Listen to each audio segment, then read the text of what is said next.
ప్రపంచంలో మూడో అతి పెద్ద పవర్గా ఎదిగింది. 2025 లవి ఇన్స్టిట్యూట్ థింక్ ట్యాంక్ ప్రకటించిన వార్షిక ఆసియా పవర్ ఇండెక్స్ 2025.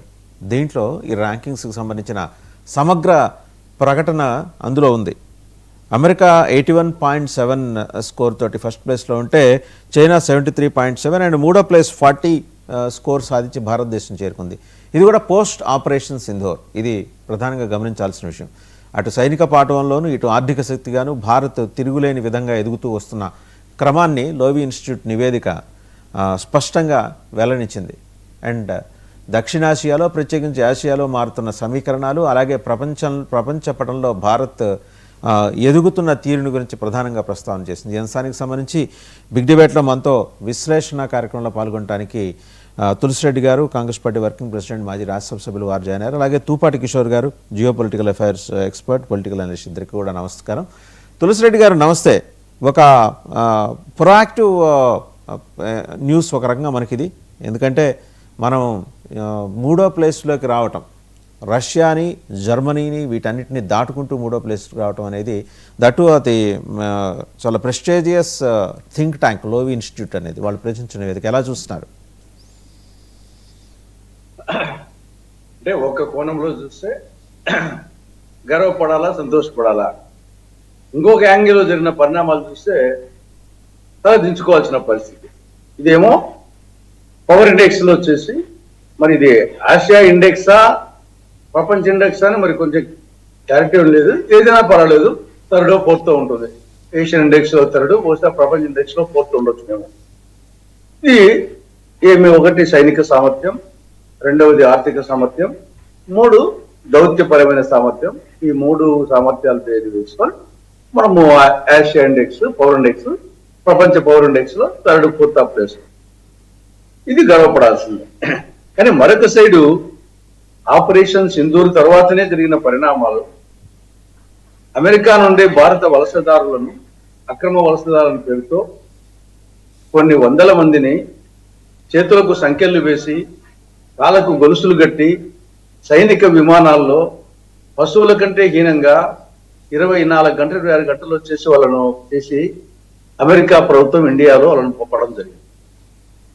కనీసం కొలంబియా లాంటి చిన్న దేశాలు కూడా తమ నిరసన తెలిపాయి. వాళ్ళ విమానాలు అక్కడికి పంపించి వాళ్ళని తీసుకొని పోయినాయి. మనము కనీసం వచ్చేసి నిరసన తెలపలేదు, మన విమానాలు పంపి మనం తీసుకురాలేదు. కాబట్టి అది ఒకసారి కాదు, 2-3 సార్లు జరిగింది. దాని తర్వాత వచ్చేసి అది జరిగిన 2-3 రోజులకే నరేంద్ర మోడీ గారు అమెరికాకు పోయి ట్రంప్తో మాట్లాడారు. అప్పుడు కూడా ప్రస్తావించలేదు. కాబట్టి ఆ కోణంలో చూసినప్పుడు సరే, అక్రమ వలసదారులు తీసుకురావాల్సిందే. మన వాళ్ళు వచ్చేసి ఆఖరికి మన దేశంలో ఉన్నారు కదా, మనం గౌరవప్రదంగా తీసుకొచ్చింటే గౌరవంగా ఉండేది. ఇది ఎప్పుడు జరిగింది? ఆపరేషన్ సింధూర్ తర్వాతనే జరిగింది వచ్చేసి. కాబట్టి ఆ కోణంలో చూసినప్పుడు బాధేస్తుంది. రెండవది, రష్యా నుంచి చమురు కొనుగోలు మీరు చేయొద్దని చెప్పేసి అమెరికా ఆంక్షలు విధిస్తే మనకు రష్యా మిత్ర దేశము, అనేక సందర్భాల్లో ఆదుకున్నది, ప్రస్తుతం వచ్చేసి చీప్ గా సప్లై చేస్తా ఉంది. అటువంటిది అమెరికా ఆంక్షలు విధిస్తే దానికి కూడా తల ఒగ్గి రష్యా నుంచి కొనుగోలు చేయడం అనేది ఆల్మోస్ట్ తగ్గించిందో, స్టాప్ చేసిందో. ఇరాన్ మీద ఆంక్షలు తర్వాత ట్రంప్ పదే చెప్తున్నాడు, నేనే యుద్ధాన్ని ఆపాను అని చెప్పేసి. సరే, యుద్ధం ఆపడం మంచిదే, కానీ అది ఏదో వచ్చేసి మీ రెండు దేశాలు నేను చెప్తే చిన్నవి మీరు అనే ఒక యాంగిల్ వచ్చేసి చెప్తుంటే దాని గురించి ఆయన దేశాధ్యక్షుని స్థానంలో అనేక సార్లు 40-50 సార్లు చెప్తే మన ప్రధానమంత్రి స్థాయిలో ఒక్కసారి కూడా దాన్ని వచ్చేసి ఖండించిన పాపాన పోలేదు వేరే వాళ్ళు అంటున్నారు. కానీ ఈ కోణంలో చూసినప్పుడు మనం వచ్చేసి ఇది ఏదో మనము మరి మన పవర్ ఏమైపోయింది, మన పవర్ను మిగతా దేశాలు, అగ్రరాజ్యం కానీ మిగతా దేశాలు కానీ ఏం గుర్తిస్తున్నాయి, మన పవర్ ఏమిటి అనేది ఒక యాంగిల్ మనం బాధపడాలి. ఇంకా మిగతా ప్రపంచ సంతోష సూచికల్లో కానీ, మానవాభివృద్ధి సూచికల్లో కానీ, లేదా వచ్చేసి తలసరి ఆదాయంలో కానీ ఎక్కడో ఉన్నాం. కొన్ని దాంట్లో పాకిస్తాన్ కంటే కింద ఉన్నాం. అమెరికా, రష్యా, చైనాకు దగ్గర దరిదాపుల్లో కూడా లేము. మన పొరుగు దేశాలు వచ్చేసి పాకిస్తాను, బంగ్లాదేశ్, నేపాల్, శ్రీలంక వాటికంటే కూడా కొన్ని సూచికలు వచ్చేసి మన కింద ఉన్నాం. కాబట్టి ఇది మనం రెండే యాంగిల్లో మనం వచ్చేసి మనం కిచ్చపరుచుకోవడం కాదు. అట్ ది సేమ్ టైం ఏదో వచ్చేసి మనం అద్భుతాలు అని వచ్చేసి చాలా ఎక్కువ ఉన్నామని చెప్పేసి ఆ యాంగిల్ కూడా కరెక్ట్ కాదనేది నా అభిప్రాయం.